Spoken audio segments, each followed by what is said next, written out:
just a quick note for anyone that's kind of online and watching. If you go into the chat, I'll keep my eye on the chat. So as we're talking to these guys, if you've got any particular questions, just put them in the chat and I'll make sure I fire them through to the guys as we go. But as per the other catch-ups I've had with people like Pat and Matt over the last couple of weeks, it's really just to check in, no real formal agenda, and just to see how various people across the community are going. We've got people operating businesses like these guys, got people in their search phase, and people that are also kind of providing advice and various other aspects of the community. So just using this opportunity to catch up with everyone as go around. So thanks, Pat, for joining us. And maybe just to kick us off, do you want to give us like a 120-second summary of the business that you've got and kind of what you and Matt are up to at the moment? Yeah, for sure. So Matt and I, we acquired AEFS Group end of 2023, so about 18 months ago.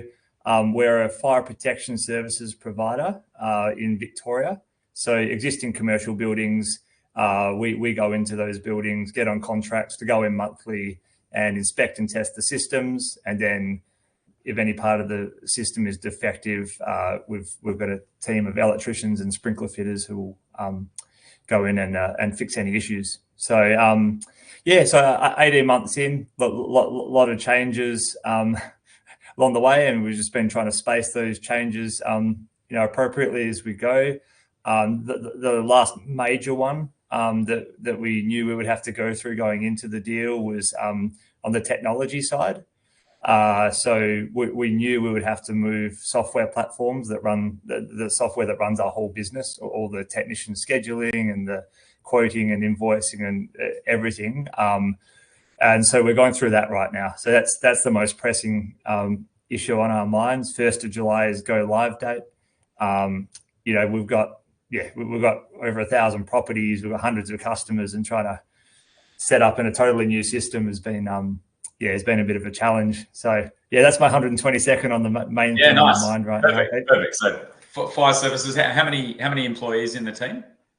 Yep. So we've got 40 employees altogether, and it's about 13 office and 27 technicians out in the field. Yep. Yeah, gotcha. Great. And all Victorian based at the moment, or all in Melbourne? Right. Yeah, all in Victoria. We go all the way from out in the west, like past Geelong, out towards Warrnambool, to the peninsula, so Greater Melbourne as well. There he is. There's Matt. G'day, Matt. How are you going? Yeah, good. Thanks, Pete. How are you? Very well. I'm glad you could join us. Thank you for making the time. No worries at all. Sorry about the internet challenges. Just on the move at the moment. Not a problem. Well, Pat's given us a good overview of where you guys are at the moment. He's kind of talking about the anticipation of a new tech platform coming on 1st of July, which is keeping you guys busy. The other one that I think I'm right in saying is within the last 18 months, you've also relocated premises. Is that right? Moved house in terms of the warehouse? You there, Matt? I'll take it. I was going to give him a chance to speak. That's right. That's right, Pete. So we relocated in November last year, so about a year after the acquisition. Moved. Still within Melbourne, but kind of to a more appropriate space for our business, I guess you'd say. Yeah. More space, room to grow. It's interesting. It's two relatively normal shifts to make in the first 18 months after buying the business, like get it into a new location and put it onto a new tech platform, right? Like those are really good hygiene factors to go through. How have you found the team has kind of navigated that? Because that can be a little bit disruptive for the people in the team. How's that gone for you guys? Yeah, totally. That the team have been great at trying to, we were navigating a lot of changes, including like early on, it was really, getting roles more defined and structuring the organization how we wanted it and getting the right people in those roles. So that was the other major element of change. So there's been a lot going on. I think, there's been a lot of change management along the way, as you'd expect. Just trying to kind of navigate leaving some of the old ways behind and, moving on to do things new ways. And that always comes naturally with some apprehension. But yeah, I think overall, the team have done a great job at kind of dealing with everything we're throwing at them. And we're kind of just, we're building a much more scalable business, and we're in a kind of much better place now than when we started. I think they're starting to see that now.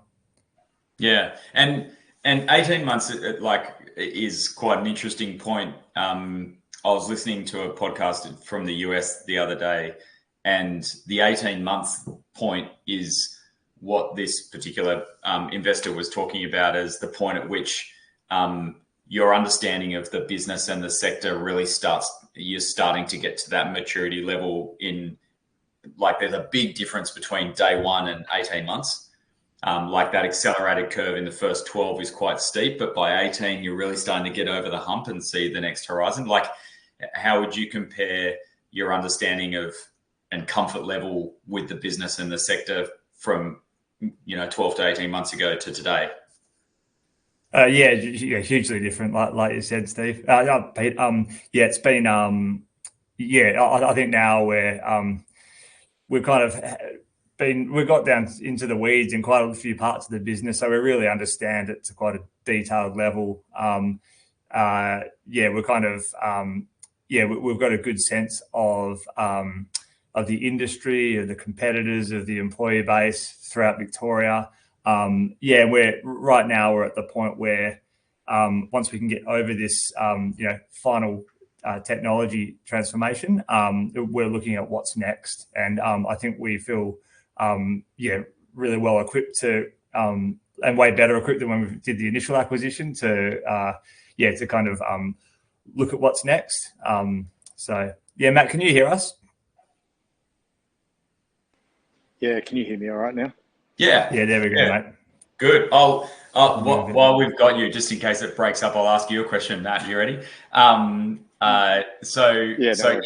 If it sounds like, so Pat was just saying about how there's a big shift in kind of comfort and understanding from day one to 18 months down the track, and some of that fog's clearing, you feel like you're getting a few of your own systems and processes in place and that kind of stuff. Talk to us. It must mean FY26 is looking and feeling like quite a different year to what FY25 would have been, right? Do you feel like you're starting FY26 in a very different kind of, not mood, but, your outlook for FY26 will look and feel a lot different to where you were 12 months ago. Tell us a bit about what you're anticipating over the next 12. Yeah, absolutely. I think in this time last year, we were just on 6 months into the business, and as 6 months is not a very long time to learn everything about a business, build those relationships, both within the company and with the clients. And so I think when we were doing sort of financial year planning this time last year, we still just felt like we were getting our feet under the desk. I must admit, as Pat, I'm sure, has already talked about, the things we've done over the last 18 months from moving office, restructuring the team, and preparing for this IT transition, they're all major, projects in themselves. And so we feel now, as we're doing the planning and preparing for FY26, we actually have the foundation sort of almost built. And we feel like we're moving into the next financial year, with a relatively stable business, really ready to really make those tweaks that are going to have a sort of impact, on growth, on productivity. I think we're really excited, and a lot less uncomfortable than we were perhaps 12 months ago. Yeah, and like that big shift from having to spend so much time looking in to now being able to look out. Yeah, absolutely. And I think also having the team that we're really comfortable with, that we want to work with, that we're confident in. Not that we didn't necessarily have really good people in the business this time last year. It's just that we were still getting to know them. We need to make some adjustments to the structure. We've now done that. We've brought some talent, some experience into the business over that 12-month period, and we now feel like we've got a really strong team. So, while Pat and I have the luxury of having two of us and some horsepower there, we still need a strong team to work with to be able to implement all of those things. And we feel like we've got that now, and we're really excited about what's to come. Yeah, awesome. Couple of questions in the chat that I'll just get to. So Pavan is asking about commercial property. I presume this might be in relation to the move, and it's whether or not you considered buying the property, or was that never really part of the thought process in the new property? I think I would know the answer, but I'll leave it with you guys to. Yeah, I'm happy. Yeah. So in terms of the commercial property, I mean, it was always our intent to rent the property. I don't think tying up our capital in a big commercial property investment right now is really the best use of our capital. We want to be putting that towards both paying down the debt we took on to get the deal done, and then towards what's next, because I think we see significant opportunity with additional M&A on the horizon, and so it wasn't part of our thought process actually buying the property. Keep your powder dry. Exactly.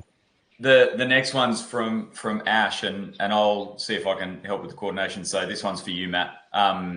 So Ash says that it's said quite often that in the first 12 months you shouldn't do much to the business, but it sounds like you've achieved a lot. Can you just talk through that decision-making process around, like, how do you decide, like, which bits are hold back on and which bits you're like, no, this is definitely a change that's necessary. Let's just get it done now, while it's fresh. Yeah, interesting question. And, obviously, as a searcher, you're listening to your investors and those that have done it before as you're moving into the deal, and trying to use that advice and guidance about what you might experience in the first 6 months. There's definitely no template to this, and I think it really depends on the individual business and the style of business. I think, based on our experience, in that sort of 3 to 6, 9 month period, you just need to assess each characteristic of the business, each situation on its merits, and make an educated guess on whether you should act or whether you should give it a bit more time. I think, within that first 6 months, it becomes pretty obvious about, where you need to direct your effort. I think the best thing I can say is there's very few things that need an immediate response. There might be some areas around management of individuals within the team or a particular client relationship, but I think in general, there's not too much that requires an immediate reaction. And it's about just developing that skill of where to focus your time, what to react to, and when to sit on your hands. Yeah, awesome. No, I appreciate that. And then for you, Pat, one from Riley just saying, you're just about to flick the switch on the technology transformation, knowing now what you know now. I mean, I guess you're pre-implementation, so you'll probably get a whole bunch of learnings post-implementation. But given what you've learned over the last kind of 3 months of preparing for that, anything you would have done differently in that preparation phase? Yeah, I mean, I think interestingly, the thing we would have done differently if we had the option was to not transition technology platforms. But unfortunately for us, there's two main software providers for the fire industry in Australia, and the biggest bought the second biggest, so it's a forced transition. I think, look, we've kind of pushed this back as far as we could, which I think we're both happy about, because we, like Matt said, we had probably more. Yeah, we have more important changes to make earlier on, rather than trying to get tied up in a tech transformation. Like at this point, like you said, Pete, I think we'll probably learn a bit as of July. I think yes, so far so good. We just I mean, we're doing all the usual change management pieces, trying to kind of get people to spend a lot of time on the platform in advance, trying to get people to contribute to building out the platform in their different areas. I think we'll probably have a better answer for you in July, end of July, August, once we've actually gone across. We'll ask you in a couple of months and see. Yeah, exactly. I mean, it's always going to be disruptive. It's never going to be completely smooth sailing. I don't think anyone's expecting that, but we're just trying to kind of minimize any potential shocks as much as possible at this point. No, absolutely. One of the things that I wanted to touch on, because I think I'm right in saying that you're the first partner search to get a business acquisition done in kind of this region. I can't think of anyone else that's gone through that process. That's right. But I was just interested in and question for both of you. So I don't know, maybe Matt go first and then Pat go second. But how's that worked? What have been the things that you've found just really clicked and worked really well as a partnership? What were areas where you found that you were tripping over each other a bit too much and you had to reset? Yeah, we've obviously contemplated the answer to this question many times, since we, raised the fund and also and searched and now operate together. And the answer probably hasn't changed throughout that period. Is huge benefits to us, not just from capacity and horsepower, but complementary skills, I think, is probably the major one. But both Pat and I come from different career backgrounds and bring different experiences, and I think that's the biggest advantage. I think the other one is just sharing the stress of the journey. I think that's a huge advantage. But as for moving into the operational phase, I think we've had to sort of balance using our individual skills to best benefit, but also giving each other room to learn all the different parts of the business. It'd be very easy to sort of divide and conquer, and Pat do the things that he's really good at, and maybe I focus on the things that I'm good at. But we haven't really done that. We've enabled each other to focus on all functions, and I think that's been to our benefit. We've both been able to develop as co-CEOs or co-MDs. I think the main thing we've had to balance is, with two of us, we have horsepower, but there's only so much change the business can cope with, and we need to temper our capacity with the change capacity of the business and the team. So that's probably been the biggest challenge of having a partnered search during the operational phase. Yeah, I can imagine that. Like sometimes even with my businesses, I sometimes step back and just question myself as to whether or not I'm just in your head, you've got all these great ideas and you're like, oh, maybe we should do this and we could do this and we could do that, times that by 2. And then suddenly the people on the receiving end of that are like, I'm trying to get my day job done. And I've got two people with all these ideas coming at me. So yeah, you're right. Working out how to get that feedback loop happening so that your team can say I think we've swallowed enough right now. Must be an interesting thing to balance. Yeah, absolutely. And I think just the operational tempo of the service business, all the guys dealing with the daily chaos, and then on top of that, obviously improvement opportunities and improvement projects and those sort of things. So, interesting challenge to balance. Yeah, and what about for you, Pat? How have you found like getting that like balance struck between optimizing for your comparative strengths versus making sure you get across the business as a whole?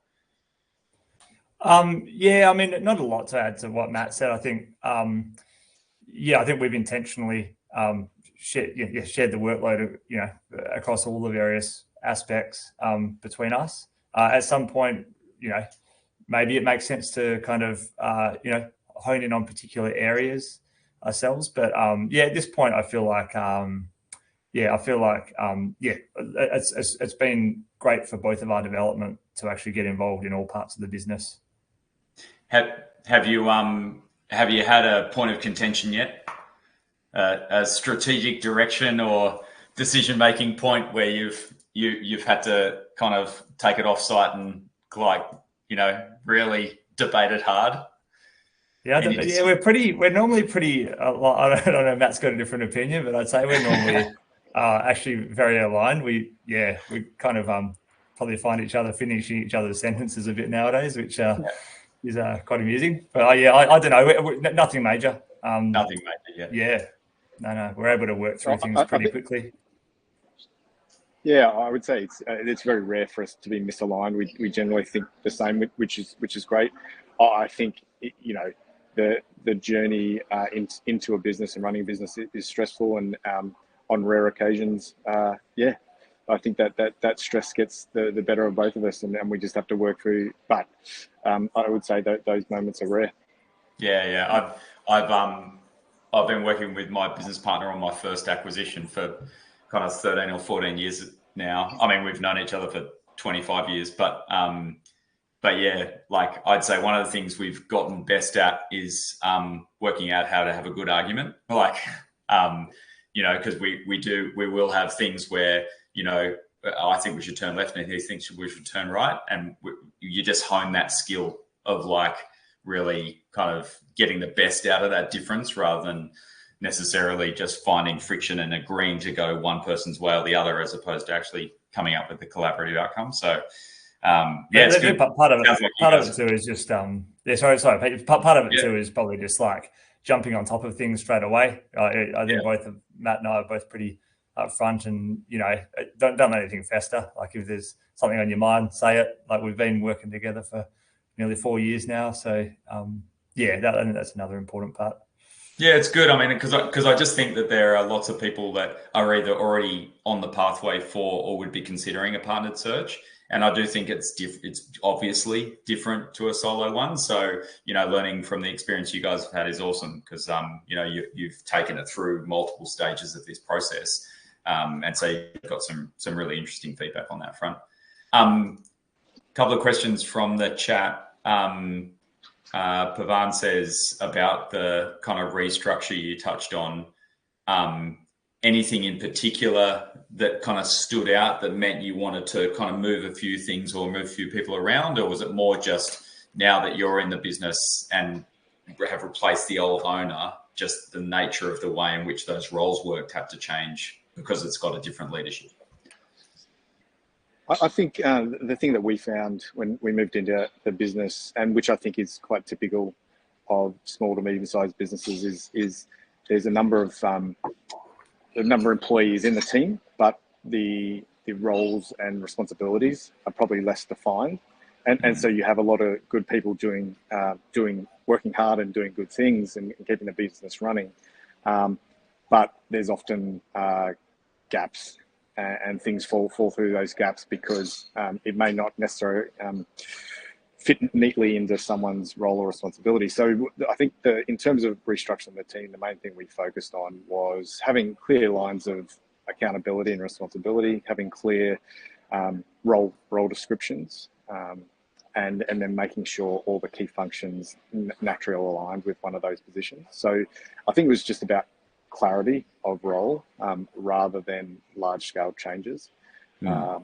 and then just that enabled us to understand where we were lacking in resources in certain areas. Again, I think probably something that you pointed out, Pete, before we go into the business. These types of businesses generally run really lean, and a small amount of people doing a lot of things. And so we had to have a look at that carefully and just bring in some additional resources where we needed them. Yeah. No, it's true. Like a lot of well-intentioned people doing lots of roles to keep the business going, but sometimes it's much easier to see people crowded around the ball on a football pitch than it is to see people crowded around a problem in a business, right? And sometimes it takes a bit of a step back to make sure there's not gaps and overlaps that just creates inefficiency. So no, that's awesome. Next question, I'll take Riley's bits and distill it into, if you just in relation to the deal, a question in relation to the deal, like anything in particular as you're going through the kind of pre-completion deal process that either kind of you think you might have done differently, or any other kind of common mistake you see other people make in that part of the process. Maybe Pat, you want to pick up that one? Yeah, sure. And sorry about the noise. It's raining pretty heavily here. In terms of how our deal played out, I mean, I think one important piece of advice for searchers who are looking at these smaller businesses is, if you can, get the seller to hire advisors and have advisors on their side of the deal, because I think for us, like a kind of bit of a lack of advice on his side made getting the deal done quite a lot harder and caused quite a few kind of last minute kind of issues that we had to work through. So I'd say that's probably a pretty significant challenge that we faced when we were trying to get our deal done. I think in terms of deal timeline, we typically, everybody goes in with these optimistic kind of views of 90 or 120 days, but from what we've seen, like kind of pretty hard to beat 6 months, even if stuff goes very smoothly. And then I think maybe the last point I'd add is we got a lot of advice going in.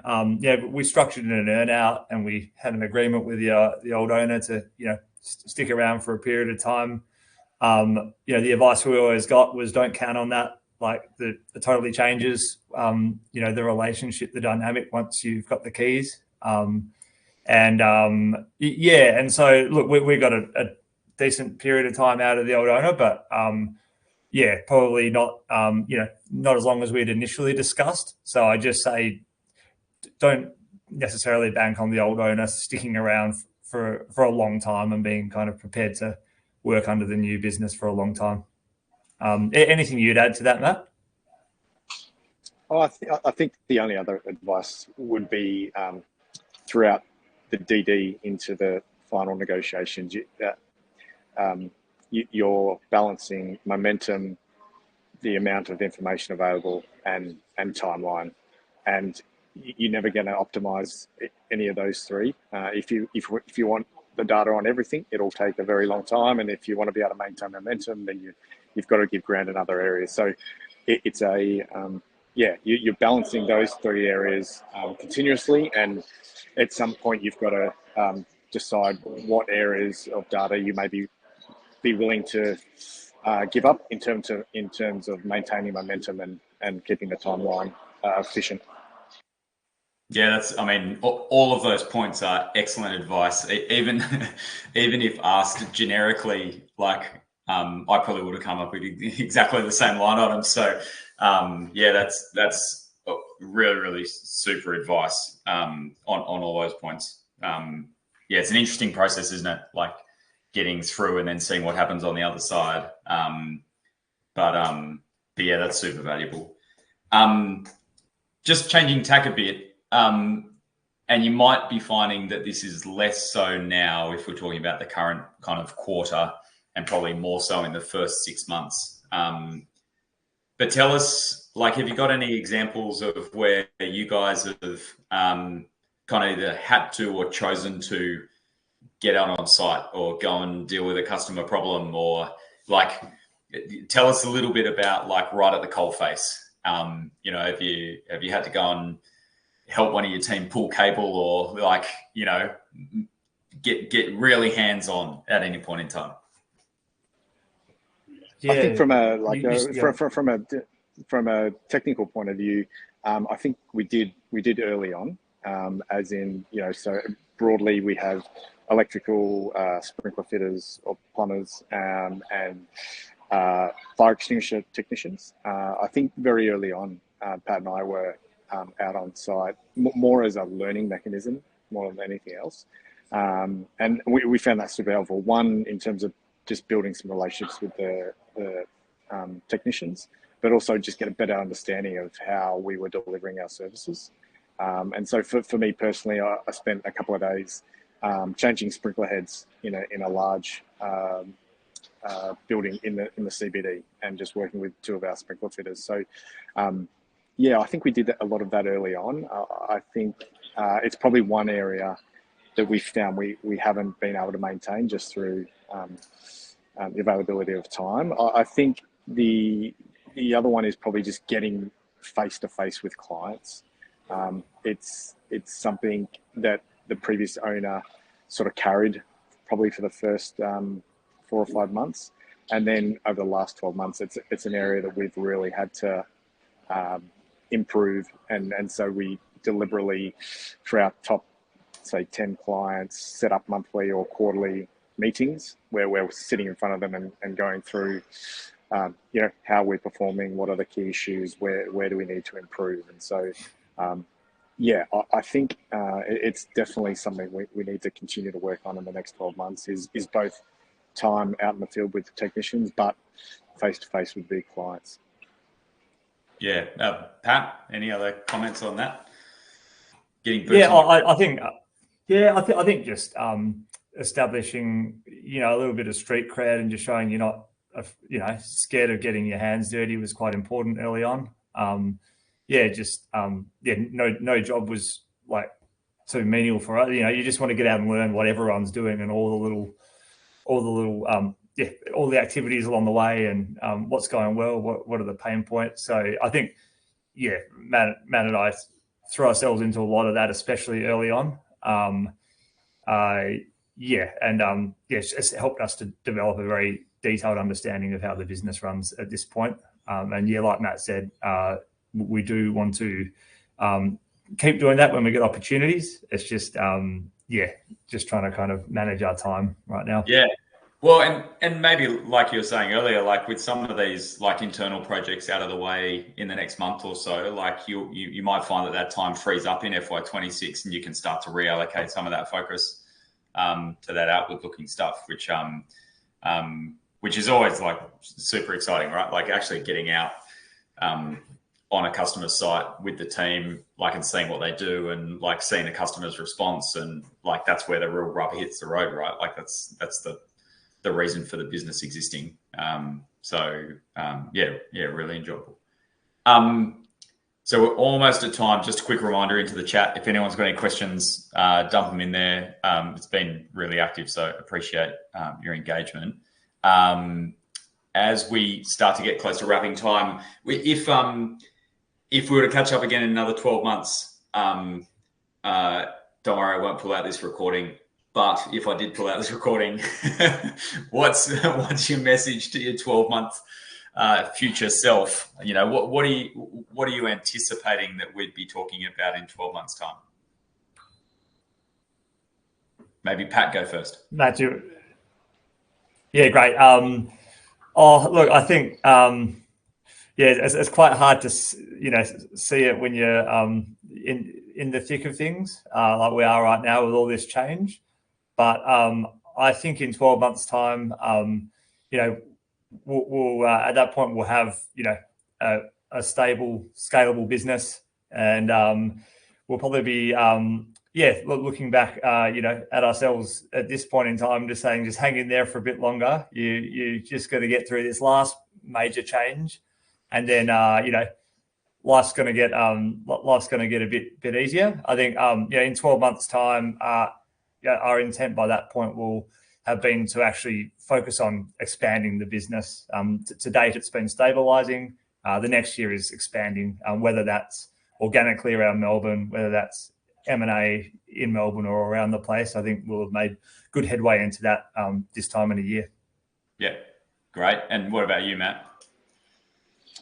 Yeah, I think Pat sort of nailed it. I think the first 18 months has pretty much played out as we expected, which was head down, consumed by AEFS and working to stabilise and learn and all those sort of things. So that's pretty much the point we're at now. I think we're now at the start line of the next phase of growth, and so a big part of that is working on the sales strategy for FY26 in terms of the organic growth, and we're just starting to work through some of the opportunities that are presenting for the inorganic growth, and so it's always hard to balance how much time do you divide between those two parts of the growth, but we're excited about what the next 12 months looks like. Yeah, that's awesome. I mean, I think that's a really useful message for other people that are pre-acquisition or searching right now to hear in terms of that profile. Like, first 12 months, learn, second 12 months, stabilize, third 12 months, which is where you're now kicking into, is like now you're in a position where you can start thinking about what the growth looks like. I think that kind of patient approach is really prudent to be able to say, we're actually going to get this foundation right. So when we go to scale, like we're not scaling off, sort of weak foundations. That's awesome. Two quick questions. Stain, we did answer that question earlier. I know you showed up late. They did talk about how to split the responsibilities between the partnered search. I'll flick you the recording. You can see the answers there. I don't have to repeat it for you. And then Pavan. Okay. One last question here. He's saying that. So what was the origin story? Is essentially the question. Did you guys meet whilst doing an MBA, and then we're always planning on doing this? So maybe to finish off, take us right back to the beginning. I don't know, Pat, do you want to? Yeah, sure. You're right there, Pavan. Matt and I met at Oxford, and we became good mates at Oxford, but EtA wasn't really on the horizon in the curriculum during our MBA, and it wasn't really on either of our horizons until like a few years post MBA. We'd each independently heard of it. Myself from some of my colleagues in the US who had gone into it. Matt through Jake Nicholson, I think, actually. And then when I returned to Australia 4 years ago, Matt and I would speak all the time, and we kind of threw this out as a pretty interesting idea, and kind of planted the seed, and it went from there. And I don't know, what was it? 7 or 8 months later, suddenly we'd launched our fund. And as I say, the rest is history. Yeah, exactly. Here we are. Like you said, Matt, right at the start line. Yeah, that's right. I mean, you got to be careful what you wish for, don't you? I think every phase of the search, sort of prepares you for the next phase, and I would say each phase sort of gets sort of harder as you move through it. From raising to searching to getting a deal done to operating. I think we've learned a lot through each phase, and that's helped us, get ready for the next one. That's awesome. That's a great way to wrap. Thank you so much, guys, for your time. I really appreciate it, particularly given that you're kind of dialing in from various locations. Thanks so much for your time. Like getting that feedback, straight from the coalface is really, really valuable. And the opportunity we've got today compared to, for example, when you guys were starting out, to be able to have those examples and those experiences to learn from is really useful and valuable for all the other people in the network that are just at earlier phases of that process. So Really appreciate your time and contribution, and we'll catch up soon. Thank you very much. No worries, Pete. Thanks, mate. Cheers. Thanks, guys. Thanks in the chat. We'll see you soon.